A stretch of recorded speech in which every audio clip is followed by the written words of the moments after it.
आपका class 10th का math start करने चल रहे हैं हम। कल आपका एक्सरसाइज 3.2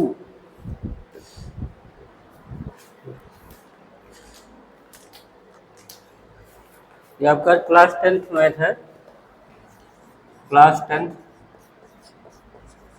मैथ एनसीईआरटी एक्सरसाइज 3.2। तो कल क्वेश्चन नंबर 3 के पार्ट 1 एंड 2 हमने आपको बता दिया था। आज हम आपको क्वेश्चन नंबर 3 का पार्ट 3 बताने चल रहे हैं।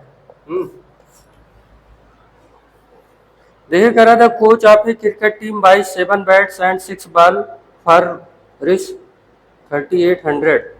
तो ये बहुत सिंपल क्वेश्चन है, लेट कर लीजिएगा। 1 बैट कॉस्ट ऐसे 1 बैट लेट कीजिए 1 बैट कॉस्ट x रुपये एंड 1 बॉल कॉस्ट y रुपये। अब यहाँ पे आपको बोला है कि 7 बैट एंड 6 बॉल, तो 7 बैट मतलब 6x प्लस 6 बॉल मतलब 6y इक्वल टू आपको कितना पेमेंट करना पड़ेगा 3800। अब ये इतने सब्स्टिट्यूशन मेथड बता दिए आपको, बस हिंट दे रहे हैं, आप कर लीजिएगा। अब सब कुछ हम ही कर देंगे तो फिर रह क्या गया। Letter C by 3 bats and 5 balls. Again आगे क्वेश्चन देखिए 3 बैट्स एंड 5 बॉल, तो 3 बैट मतलब 3x एंड 5 बॉल मतलब 5y। कितने में पेमेंट किया 70-50। अब ये these two equation you can solve by the substitution method. Already हमने अभी डिस्कस कर रखा है कैसे इसको सॉल्व करना है। ये सिंपल सा क्वेश्चन था, आप समझ गए होंगे। अब इसको आप कीजिएगा। इससे आगे वाला क्वेश्चन बहुत इंपॉर्टेंट है, वो हम आपको बता रहे हैं, उस हिसाब से कीजिए इसको।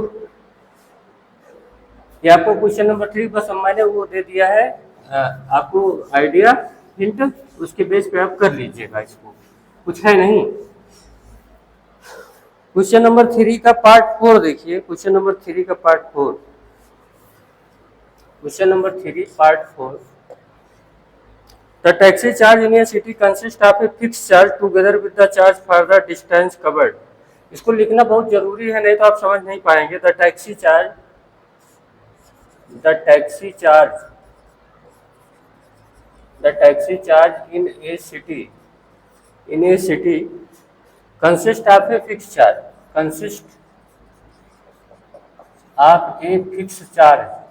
ये जरा इस पे ध्यान दीजिएगा, इस वर्ड पे फिक्स चार्ज पे ना, fix charge together with the charge for the distance covered, together with the charge distance covered. मतलब एक फिक्स चार्ज है और साथ साथ जितनी डिस्टेंस आप ट्रैवल करेंगे उसका भी फेयर आपको देना पड़ेगा। For a distance of 10 kilometre the charge paid is. अब यहाँ पे देखिए मैं कोड में चलूंगा। फॉर ए डिस्टेंस, यहाँ पे डिस्टेंस है आपका, for a distance of 10 kilometre, 10 kilometre के लिए आप चार्ज कितना पे करना पड़ा है 105 रुपीज, समझ मिला। And for a journey of 15 kilometre, और 15 किलोमीटर के लिए ये डिस्टेंस कवर्ड 15 किलोमीटर, यहाँ पे देखिए डिस्टेंस ऑफ 15 किलोमीटर आपको पेमेंट करना पड़ेगा 155 रुपीज।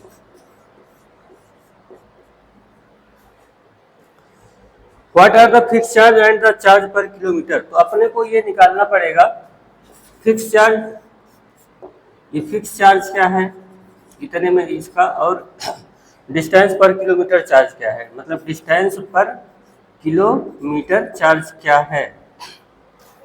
तो यहाँ पे अगर हम इस क्वेश्चन को सॉल्व करते हैं, देखिए, और आगे चल के ये भी पूछा है कि 25 किलोमीटर के लिए कितना चार्ज आपको देना पड़ेगा। ये डिस्टेंस कवर 25 किलोमीटर, इसके लिए आपको कितना चार्ज देना पड़ेगा, ठीक है। तो सबसे पहले देखिए फिक्स चार्ज लेट किया जाए। लेट फिक्स चार्ज, मैं सॉल्व कर रहा हूं यहाँ पे, समझिएगा। Fix charge is equal to X रुपये and distance per kilometre charge आपका जो है वाई रुपये है। अब ये फिक्स चार्ज का मतलब हुआ जैसे टैक्सी है, अगर आप उस पर बैठ गए, समझ मिला, टैक्सी पे अगर आप बैठ गए चाहे थोड़ी दूर जाके 10 मीटर पे जाके उतर गए तो आपको वो चार्ज एक्स रुपया देना पड़ेगा, चाहे किलोमीटर चले हो या ना चले हो। समझ मिला, फिक्स चार्ज का इतना मतलब होता है कि तुम पैर रख के भी अगर उतर गए तो उतना दो उसको।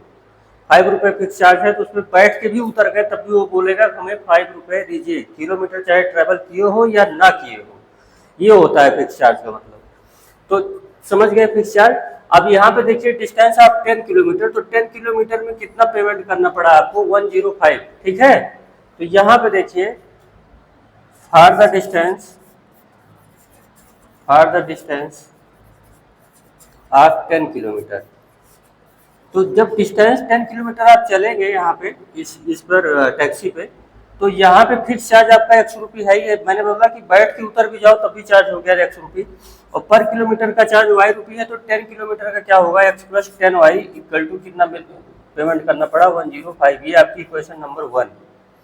लाइक दिस 15 किलोमीटर के लिए मान लीजिए अब कोई दूसरा है 15 किलोमीटर गया या सेम आदमी गया, तो एक्स चार्ज तो फिक्स हो गया, बैठा नहीं चार्ज फिक्स, और 15 किलोमीटर मतलब 15 वाई इजिकल टू कितना हो गया। बेसिकली यही एक नया कॉन्सेप्ट है फिक्स चार्ज का, मतलब आप समझ गए होंगे। तो इसको आप सब्स्टिट्यूशन मेथड से सॉल्व कर सकते हैं। तो यहाँ से आप देखिए, यहाँ से आप x को वैल्यू फाइंड कर लीजिए। अभी आपको एलिमिनेशन मेथड बताया नहीं है ना, इसीलिए इसको ऐसे ही करना पड़ रहा है। ये x इक्वल टू आ गया 105 माइनस 10y। अब इस वैल्यू को हम पुट करने वाले हैं कहाँ पे, 2 में। ऐसे समझिएगा डायग्राम से, पुट कहाँ पे हो रही है x की वैल्यू 2 में।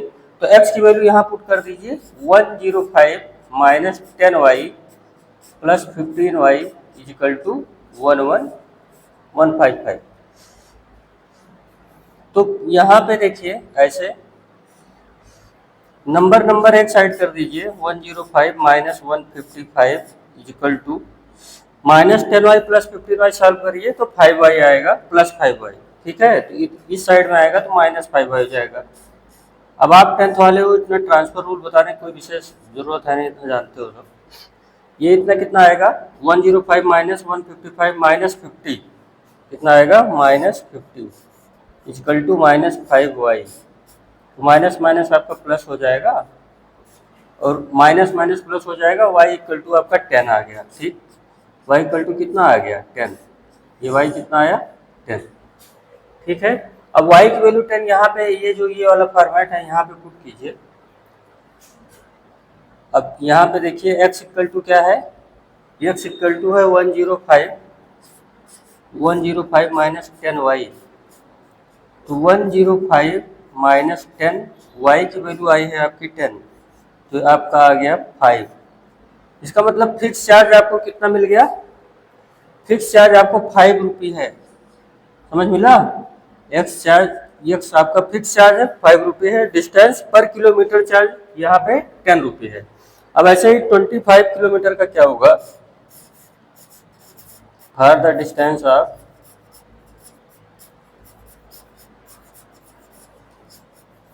25 किलोमीटर। तो यहाँ पे देखिए क्या लिखेंगे, बैठ गए तो तुरंत फिक्स चार्ज हो गया, और 25 किलोमीटर 25 तो फिक्स चार्ज एक्स कितना आया है 5, ठीक। और 25 वाई की वैल्यू है 10, तो कुल मिला के आपको टोटल पेमेंट करना पड़ेगा 255 रुपीज, ठीक है। ये आपका आंसर हो गया। अब आप अच्छे से समझ गए होंगे फिक्स चार्ज का कॉन्सेप्ट। चलिए एक आगे वाला कॉन्सेप्ट है न्यूमरेटर एंड डिनोमिनेटर का कॉन्सेप्ट। ये आपको काफी बेहतरीन समझ में आया होगा आई थिंक, जहां तक मैं समझता हूँ। लिखना भी जरूरी है क्वेश्चन का ना, क्योंकि आप फिर कहाँ से समझेंगे नहीं तो अदरवाइज फील भी नहीं होगा। लिखने से बहुत ज्यादा फील होता है कि आप कुछ कर भी रहे हैं। Numerator and denominator concept basically fraction based होता है। आपको कोई फ्रैक्शन होगा उसमें कुछ न्यूमरेटर में ऐड किया जाएगा तो रिजल्ट कुछ और हो जाएगा, डिनोमिनेटर में कुछ ऐड किया जाएगा, प्लस माइनस किया जाएगा, तो वैल्यू आपकी बदल जाती है, चेंज हो जाती है। उसी पे बेस्ड कॉन्सेप्ट है आपका ये न्यूमरेटर एंड डिनोमिनेटर वाला। पढ़ लीजिए।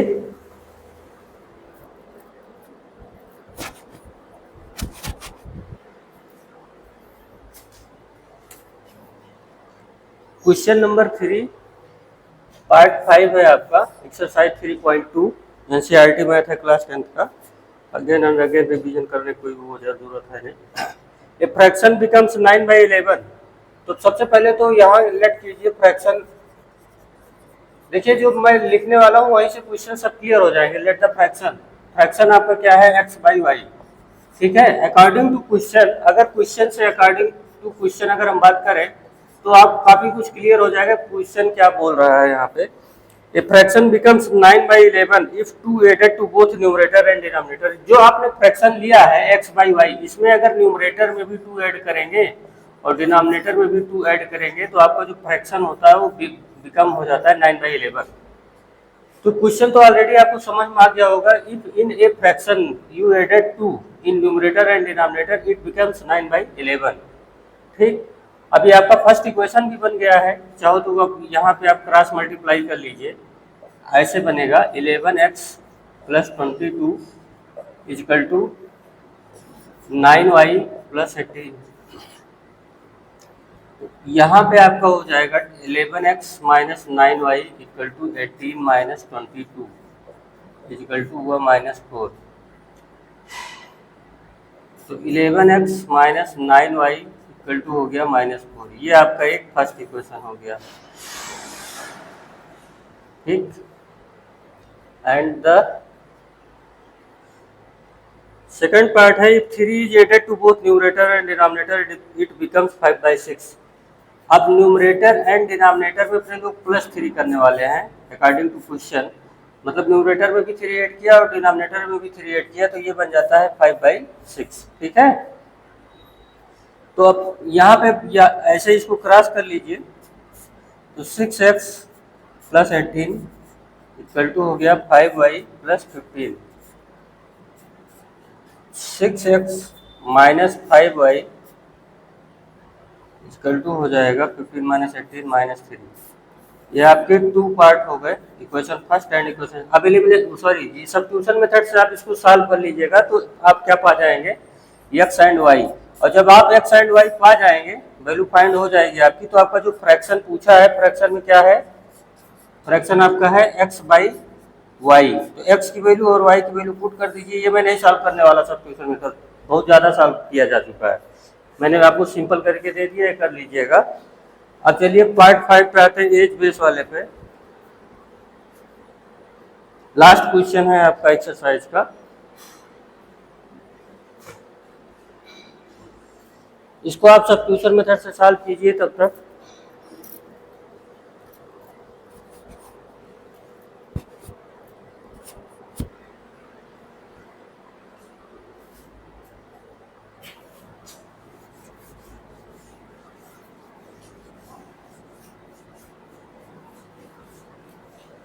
अब सब हम ही कर देंगे तो करोगे क्या आप लोग, कुछ तो करना ही पड़ेगा।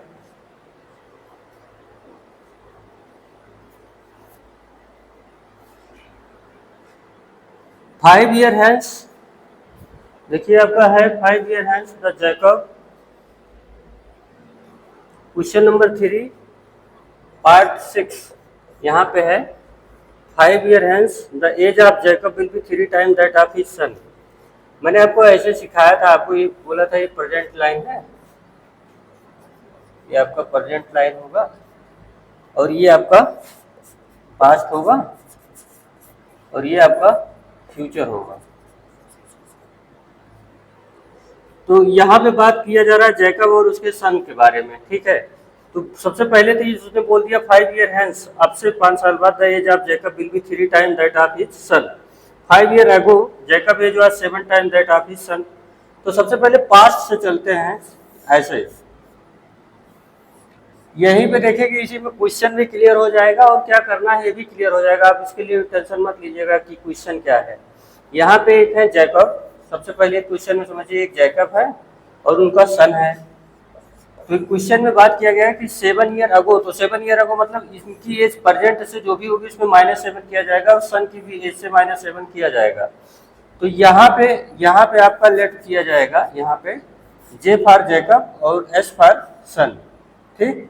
अब यहाँ पे देखिए लास्ट में देखिए Jacob age was 7 times that of his son. तो सन की एज अगर हम एक्स ईयर कंसीडर करते हैं, एक्स ईयर, सबसे पहले छोटे वाले को लेट किया जाए, सन की एज कितनी है, एक्स ईयर, तो ये जैकब की एज हो जाएगी 7 टाइम्स मतलब 7x। ये 7 ईयर अगो की बात है।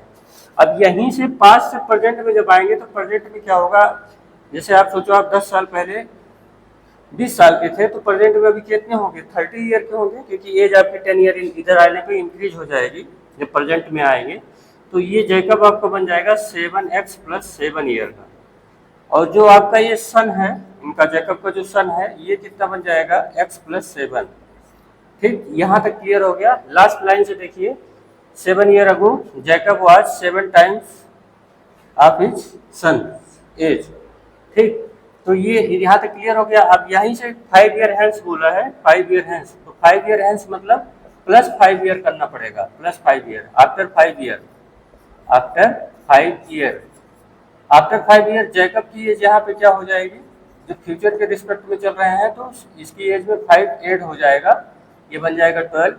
और सन जो है, देखिए भाई 7x प्लस 7 में 5 ऐड करेंगे, 7x प्लस 12 होगा, कुछ इसमें नया नहीं है। और सन का एज भी हो जाएगा x प्लस 12।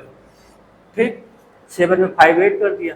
अब यहाँ पे बोला है 5 ईयर हैंस, तो age of Jacob will be 3 time. अब ये 5 ईयर हैंस मतलब हुआ प्रोजेक्ट से 5 ईयर बाद जो है जैकब की एज सन का 3 टाइम्स हो जाएगा। तो अकॉर्डिंग टू क्वेश्चन यहाँ देखिए, जैकब की एज है 7x plus 12 equal to 3 times of x plus 12।